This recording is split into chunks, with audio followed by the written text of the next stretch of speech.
Hey guys, welcome to this quick video where we'll explain why you might not be allowed to buy or sell spreads on Robinhood. So let's get started.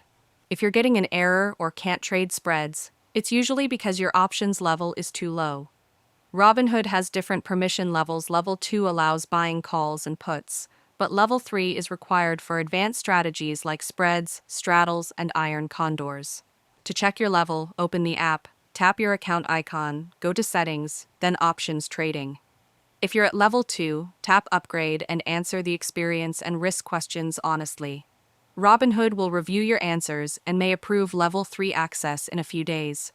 Also, make sure you have margin trading enabled. Some spreads require it.